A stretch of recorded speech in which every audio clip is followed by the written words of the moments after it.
Good morning, everybody. We are getting ready for the toughest day in Foundations class period. I think this is the day where people start to realize that this is going to be an amazing thing, but it's not going to be exactly easy. And so we're going to make this happen today. We'll get through it. We're going to learn how to play arpeggios today, what they are, how to play them. Why you'd want to play them, and how to get our right hand doing the stuff that most ukulele players don't do. And that was what makes us cool. Alright, so the website is jollyrogerukulele.com, and I'm posting the link on there right now. And if you go there and you scroll down about halfway down the page is our daily schedule for the Foundations class, as well as right above that is the schedule for the Tough Uke class. And we're on lesson 17 of 30 today, so key of C Arpeggio. And let me go post it on Twitter, https://jollyrogerukulele.com. And lesson 17.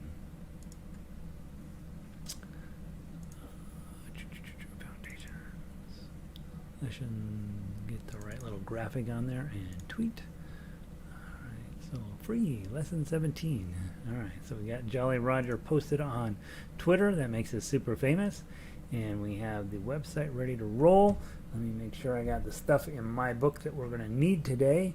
And then we are going to get ready to party. Alright. Ukulele, arpeggiator, 109, 110, C major. Here we go. Nice. Alright. Wait just a minute to get everybody set down and settled in and ready to rock. Jan made it in today. Jan played hooky on us yesterday. She's thinks that there's something else in life more important than me. Hey Jan, how are you? Give you a little bit of a rundown. Let's see. Jan has she and I live in the same neighborhood, and we have clouds, and it's cold outside. My cat keeps wanting in through the patio door here, and so it's cold. So I'm going to close that door. He normally takes a nap during the day, and but today he decided I'm going to go bother Gary, and so he's been in here in the morning. I don't know why. You know, if we could just get cats to explain to us why they do what they do, it'd be a lot easier, wouldn't it? Let's see. Jan says the dog was howling very loudly. Capitals, howling very loudly in my tune-up today. Spaghetti Monster seemed to calm him down finally. See, that's the thing about all of the music I write is it soothes the savage beast. Yeah, and so poor guy, he's not entirely sure he's into this ukulele thing that you've come up with, Jan. That's awesome. Let's see. I got 700 tuners in this room. Can't ever find one. Oh, here's one. Put this back where he goes. I must have 701 instruments. I'm actually not a big instrument collector. I don't believe in it. I think you get squeeze everything possible, squeeze the life out of the ukulele in your hand, and then when you go get a new one, which is always more expensive than the one you have right now, then you get rid of the old one. That's how I handle it. Let's see. I got some people bugging me here. See if it's any of it's important. Nah, just family stuff. Okay. There's that. Spam, and spam.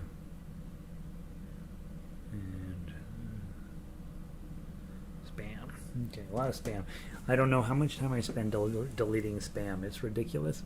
Let's see. Vic is in. Sound is good. Sunny up in Eugene. Eugene is having a better day than Denver. How about that? Jan says, yep, I had to do it. I got it. Oh, you got fingerprinted for a volunteer gig. Nice. Yeah, I did that once. I don't remember why. I had to go in and give my fingerprints to somebody for something. I don't even remember what it was for.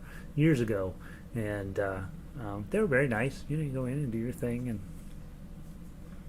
now if I ever commit a crime, they know who I am. So I'm trying to get through my life without ever being arrested. That's when I watch the news, I'm like, people get arrested a lot. Like if I got arrested, I would be out of my mind with terror. But it just, people just get arrested.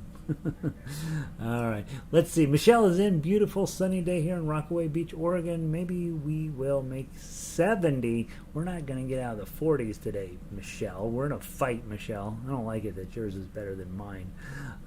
Q is in the house. All right, guys, let's get started. Today is a bit of a brain drain. Okay, what you're going to learn today is right up there with Frere Jacques in terms of overall importance to your future as a ukulele player. So remember on day one, I says, all right, here's how you tune a ukulele, not too important. Here's how you hold the ukulele, kind of important. Here's how you play Frere Jacques. This is crazy, super out of my mind important, right? And if I could on the same exact day teach you this piece of music, it would be in that level of this is crazy super important and this is crazy unfortunately hard to do. And so we want to take our time, be peaceful, get through this. We're going to make this happen, and you need to know that for the next 2 years probably you're going to be spending a little bit of time getting your skills in place for arpeggio playing. I need to teach it to you early. I need you to take it serious. And I will promise you that once you get where arpeggios are coming out of your instrument pretty effectively, you're never going to want to play any other way. This is that good. And I will put up Dolly Parton as our poster child for arpeggio picking. As you know, Dolly Parton wears fingernails that are this long, and she takes her guitar and she retunes it so she can mostly play bar chords over here, because you can't play regular chords with those fingernails. So she will have a bar chord, and then she will occasionally add in a second finger. I don't remember if she uses 3 fingers or not, but for the most part, the thing is tuned so that her bars can go up and down. That's not what makes Dolly Parton a great guitarist. If you watch this hand, she is going to town, picking and picking and picking and picking and picking, and that is what you're going to be doing. Okay, so Dolly Parton is your poster child. Let's get started. C major. If you're on baritone, it's the exact same lesson. You're just in a different key, and I would play along with us as we go along, so that it won't come as a total shock when I switch to baritone. Okay, first thing, here's your first chord. Okay, right there. Now, you could play this as, but I don't want you to do that. Your thumb is very effective. It's very, it gets the right note, sounds beautiful, it's very soft and subtle, has a whole lot of strengths, but your thumb is slow. And so when we are playing arpeggio picking, we're thinking about how can we go faster. And so what we're going to do, we're going to take just these 3 fingers. Don't use all 4 fingers this time. Okay, thumb, index, and middle. The entire first page of this piece of music you can play with 3 fingers. Okay, so thumb is going to go, and I'm going to pull this right up to the camera so that we're clear what I'm doing here. Okay, my thumb is not going to be on the top string, it's going to be on the 3rd string. Okay, and I'm hoping I can get enough light on here. Okay, so there's the thumb on that 3rd string. Index finger is going to go underneath the 2nd string, and middle finger is going to go underneath the 1st string. Okay, now notice I have them all stacked up. That's not what we want. We need them apart from each other, and we need them down. We're not going to play up here. We usually strum up here. We got to be down here, and I want you to be just slightly below the hole. Okay, your thumb can be in kind of in the middle of the hole, and then these 2 fingers here like this. Okay, so when you pluck, you're going to pluck all 3 strings. We're going to ignore this string entirely on this first page of music. Okay, using those 3 fingers. And what you're going to be doing is thumb, index, middle, index, thumb, index, middle, index, thumb, index, middle, index, thumb. I'm hoping I'm giving you a decent view of what's going on. Thumb, index, middle, thumb, index, middle, index, thumb. And notice that they're on an angle here so they don't run into each other. Thumb, index, middle, index, thumb, middle, index, thumb, index, middle, index, thumb, index, middle, index, thumb, index, middle, index. Okay, that's what you're going to be doing. That's your right hand behavior for the first 8 measures. Okay, so thumb, index, middle, index. Now, when you first start, it's right. It's really, really complicated. Your fingers are not used to doing what you're asking them to do, and so just be patient with yourself. A couple of technique thoughts to help you get it straight. One, try not to bounce your hand all over the place. Don't use your elbow at all. You're going to use a tiny bit of motion on your wrist here, and most of it is your knuckles just collapsing. Okay, so if I've got my C chord on, or baritone, you got your G chords on. It's thumb, index, middle, index, thumb, index, middle, index. Okay, so if I were to play 3 blind mice this way, 3 blind mice, 3 blind mice, see how they run, see how they run. They all went after the farmer's wife. She cut off their tails, carving knife. Have you ever seen such a sight in your life as 3 blind mice? And that's what we're working on. Okay, and so you could do yourself a huge favor just to sit on the couch tonight and just play.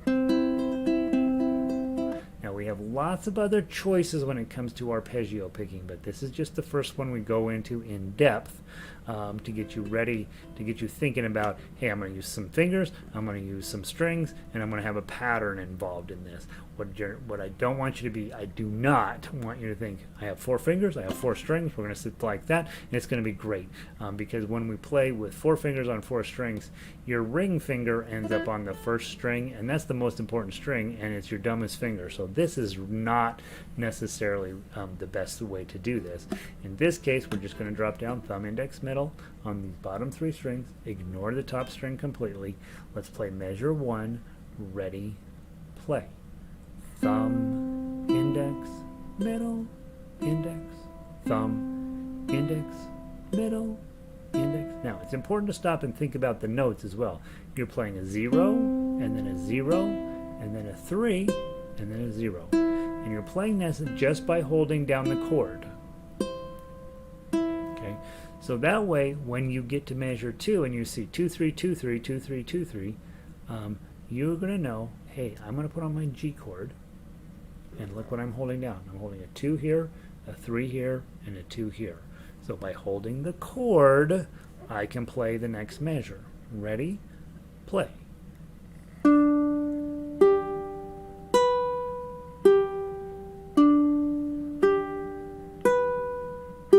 Isn't that nice? So let's play those first 2 measures, and we'll make that G chord in the middle. So start with your C chord. Ready? Play.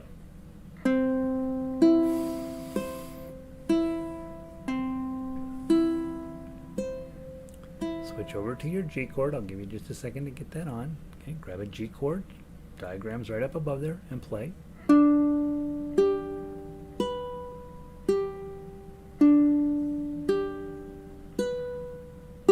Okay.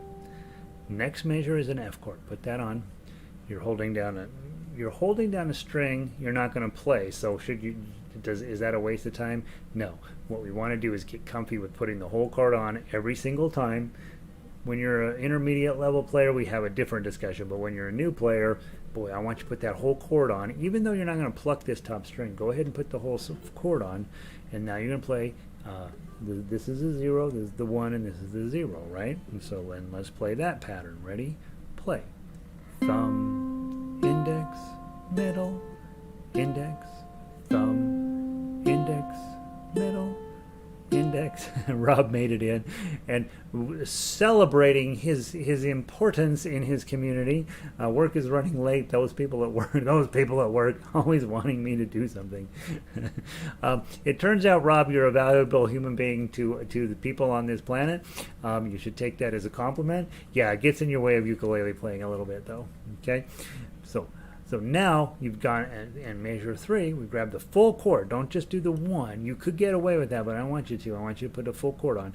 0, 1, 0, 1, 0, 1, 0, 1. Now let's dive back to that G chord and measure 4. Okay, put your G chord back on. 2, 3, 2, 3, 2, 3, 2, 3. Okay, thumb, index, middle, index. Ready? Play.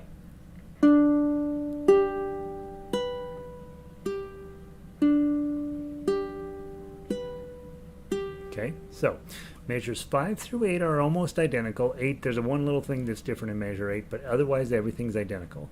So I'd like to play 1 through 8. We're going to play it crazy slow. You're supposed to play this. This is supposed to be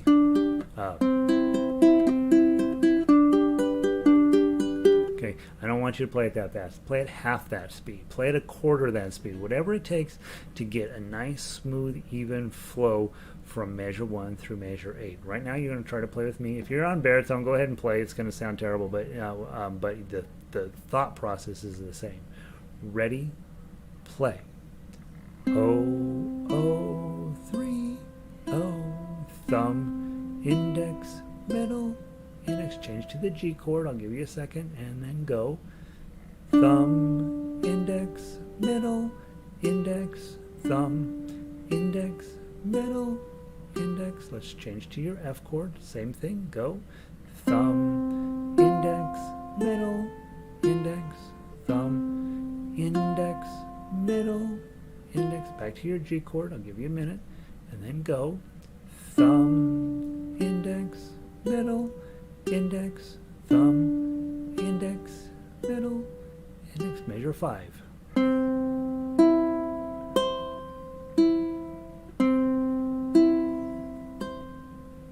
G chord.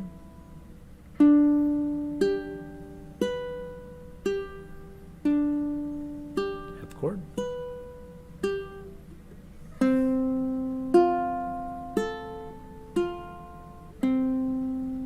Back to your G chord.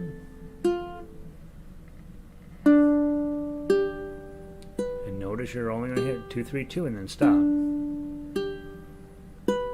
Okay. The thought process in those 8 measures is going. I wrote 60 pages of this stuff on purpose, and I'm now rewriting it again, and I'm reading it for baritones as well. So there will be 120 pages of this stuff in ever-increasing difficulty, and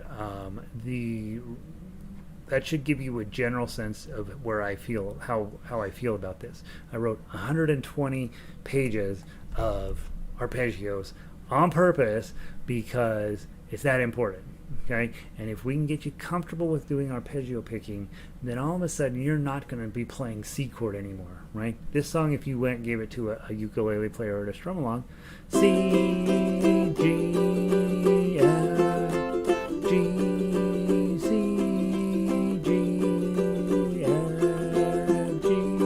how normal ukulele players play. We're going to play.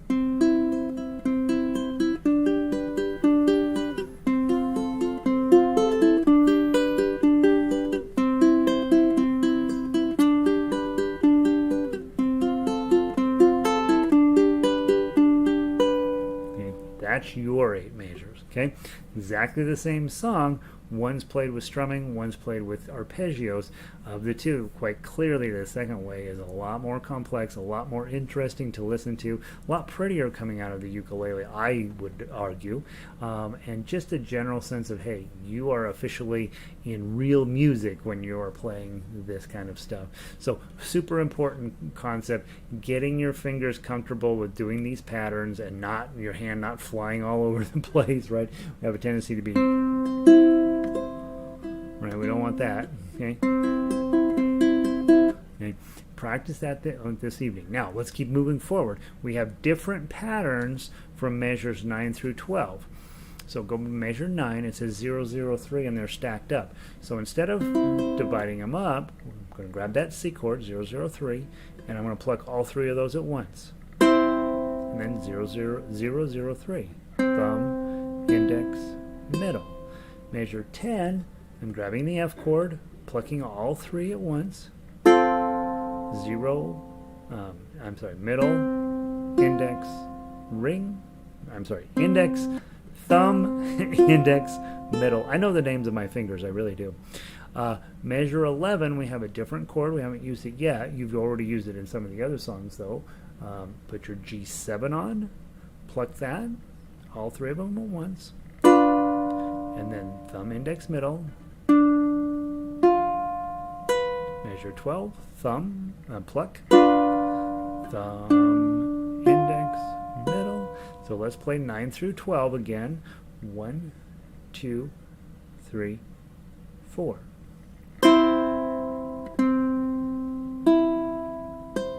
F, G7, another G7. Okay, there's the end of measure 12. Let's go to 13. You put your C chord on. Okay, now we're going to pluck everybody, but instead of going thumb, index, middle, now we're going to go middle, index, thumb. Okay? From 13, we'll just play for a little while. We'll play all the way into 16.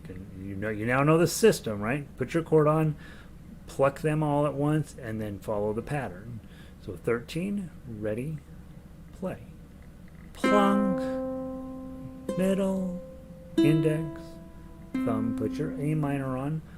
Plunk, middle, index, thumb. Put your F chord on. Plunk, middle, index, thumb. Measure 16, G7. Plunk, middle, index, thumb. Let's just keep going. Go to 17. You're going to put your C chord on. Plunk twice. Plunk, plunk, then thumb, index. Go to A minor, plunk, plunk twice. Thumb, index. F chord, plunk, plunk. Thumb, index. G7, plunk, plunk. Okay. What is at the end of that measure? Measure 20, you see the two double bars with the two dots. That means go back to the beginning of the song. So we'll go back up to measure 1. I forgot to put a forward repeat on measure 1, so you're not going to go back and do the rest, of course. So we'll go up to measure 1. We're not going to do it now. I do want to play page 1 for you at a kind of a fast speed, so you have a general sense of where you're headed. Tonight, I don't want you to play fast. I want you to play slow and steady and see if you can get your chord on by the time it's time to play the next measure, right? So getting your chord on continues to be one of those things that we're making space for. So play slow as you need to get your G chord, your G7 on in time. Those are the two hard ones in here, so that you're not and obviously in this type of song you have to have the chord on in order to start playing, or you won't get any sound out. Let me play through page 1 one more time just so you have a sense of what you're going to work on tonight. This is kind of a fast speed.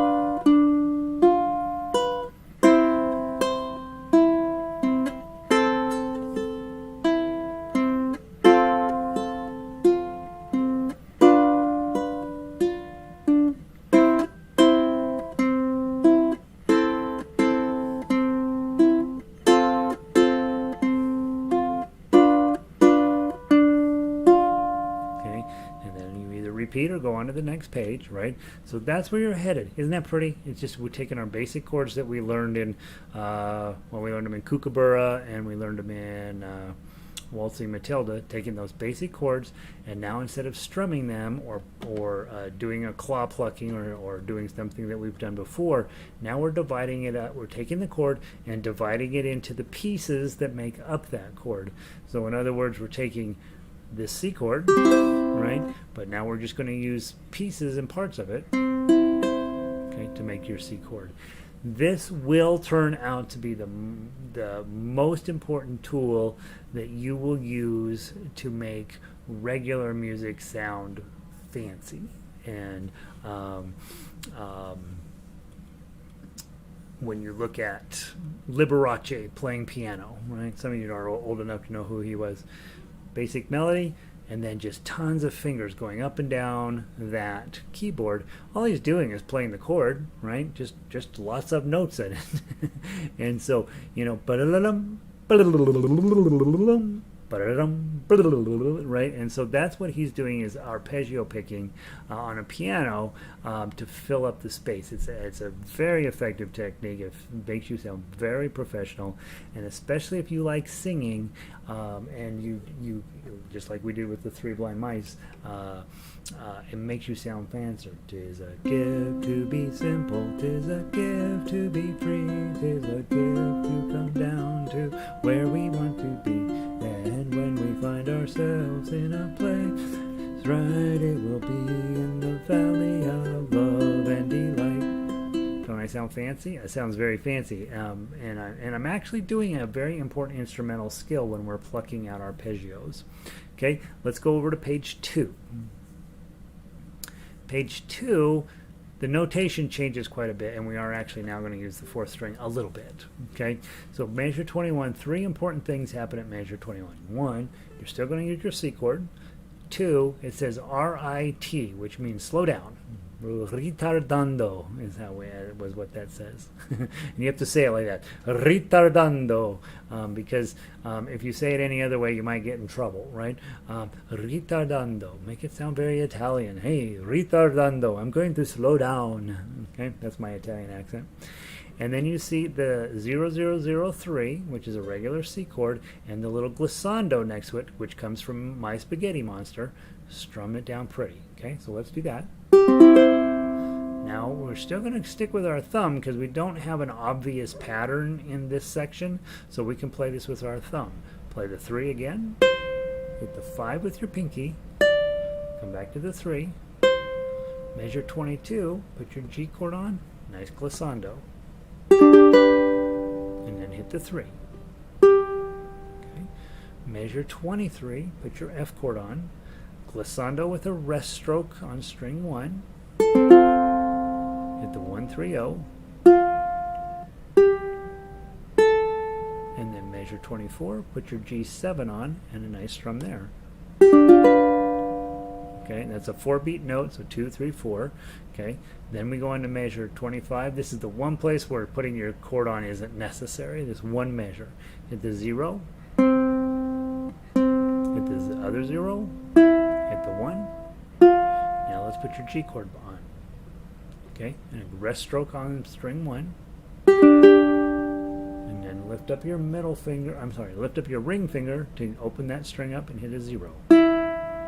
Okay, now measure 27, and put your F chord back on, we're going to rest stroke twice, ring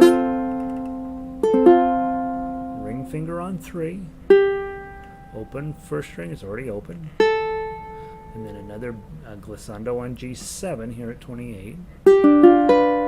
Okay, and that's again a 4-beat note. Whole notes are with 4 beats, so you let that go for 4 beats. And then measure 29, put your C chord back on, and look, all of a sudden our pattern shows up again, right? You can see quite clearly in the tablature, oh, that's a pattern. The fun part about ukulele with your high G string is it kind of obscures the pattern. It's why I got away with writing this book, and it actually sounds pretty cool because I've got this surprise high note up here, and it worked out really well. This book sounds so much better on high G ukulele than it does on baritone because of the surprising string here on the top. But in this case, at measure 29, we're not going to use that top string again until the very last chord. So let's go back to our arpeggio pattern hold, thumb, index, middle on strings C, E, and A. Okay, and then it says a tempo, and that means back to the original tempo.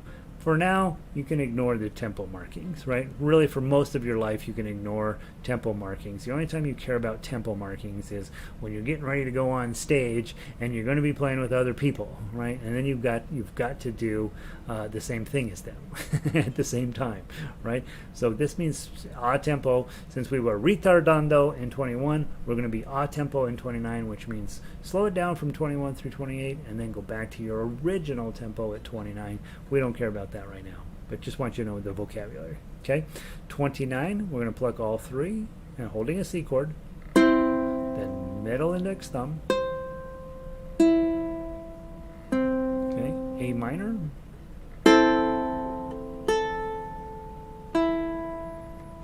F,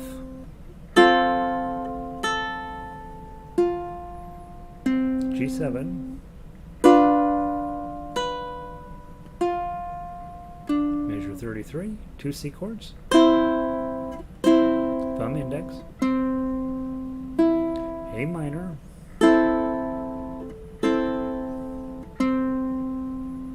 F chord,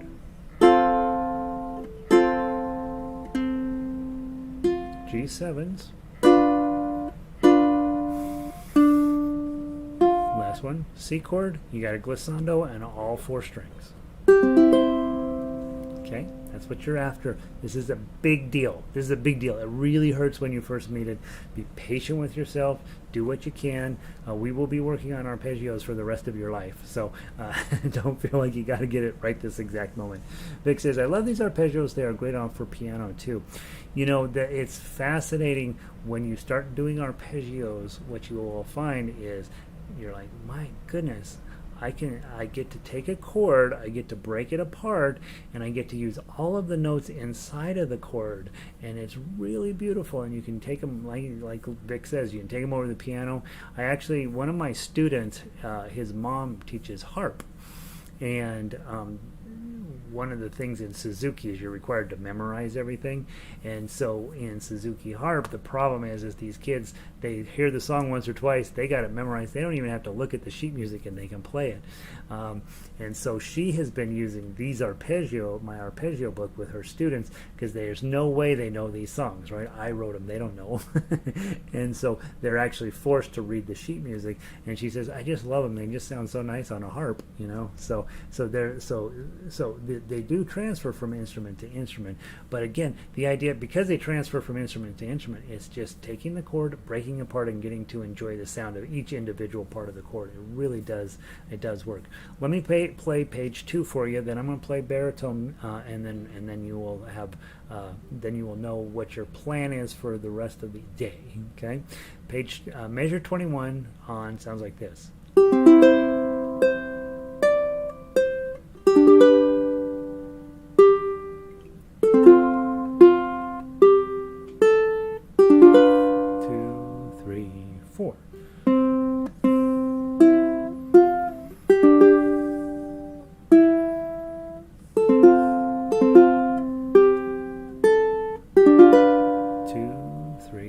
4.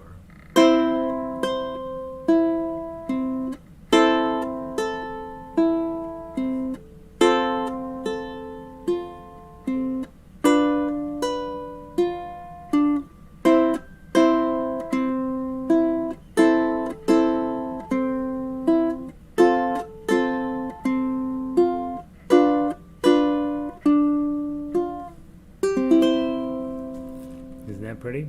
Okay, so it works. It really does work.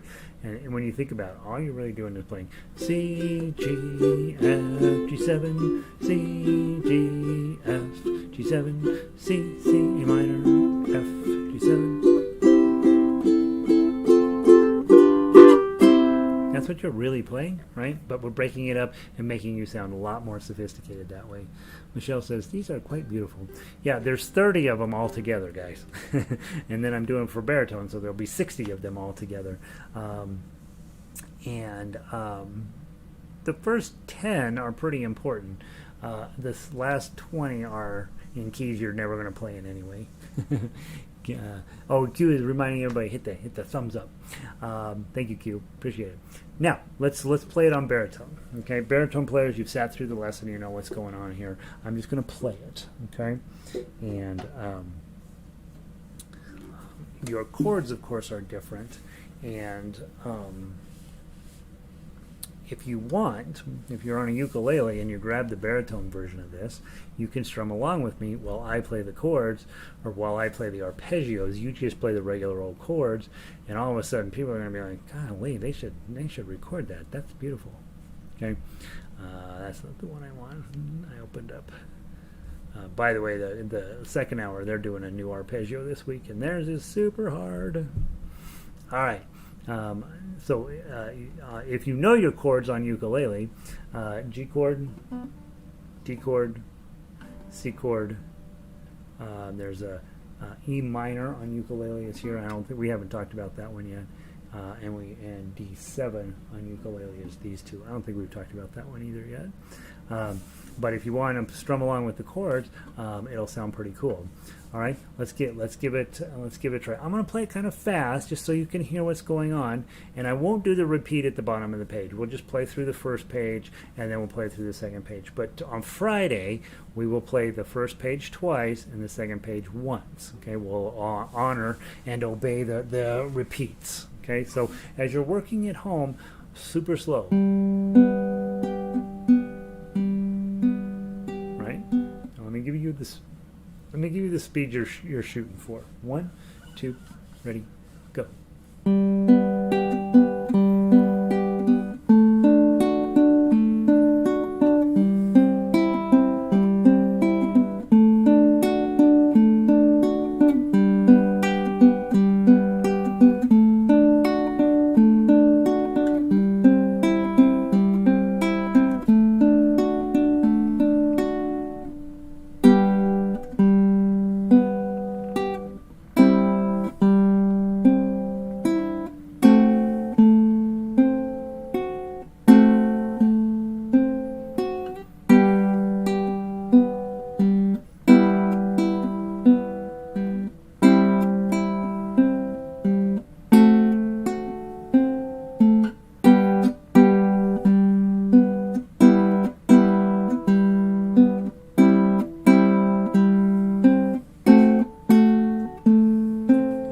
Repeats.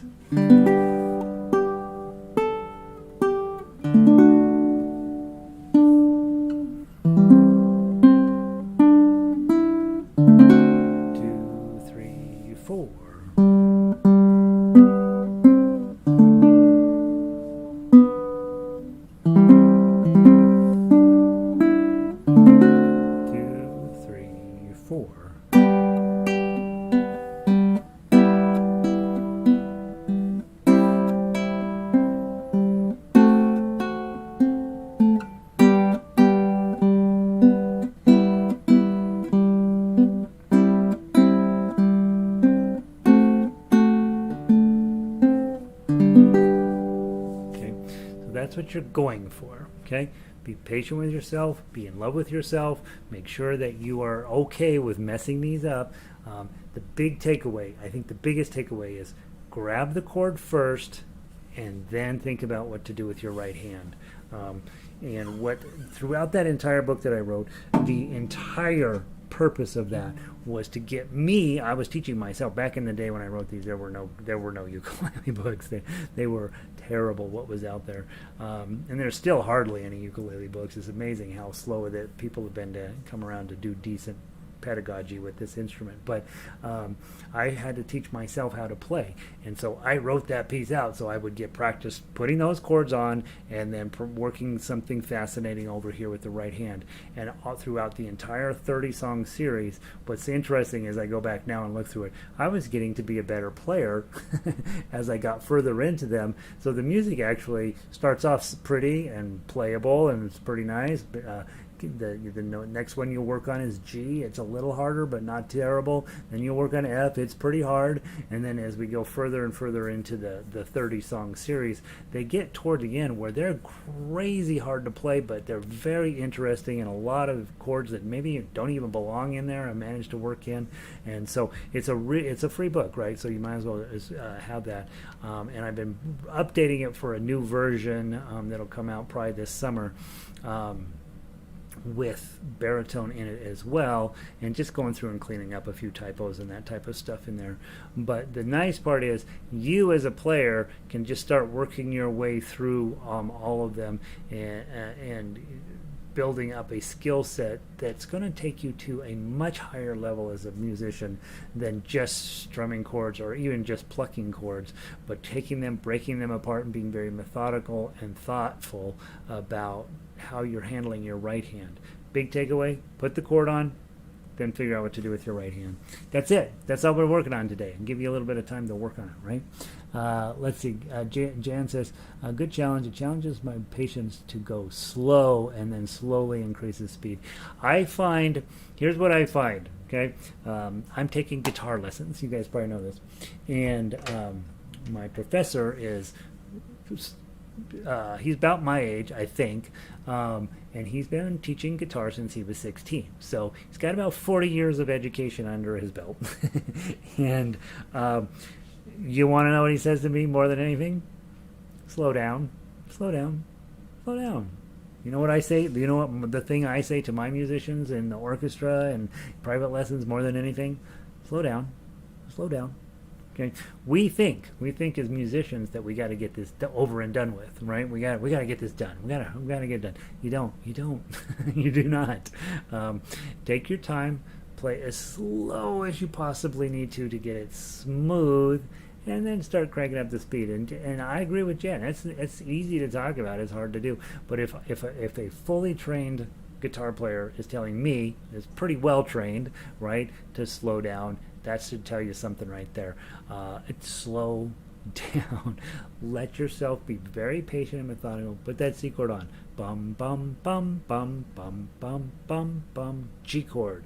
Bum, bum, bum. And ultimately, you don't want to have any sort of a rest in the middle of those two notes, right? Or those two chords. You want to be able to have C and then no rest whatsoever, and then G is just happening. So you've got to play at whatever speed is necessary to get your G chord on in time to start plucking it. That's really the assessment of that.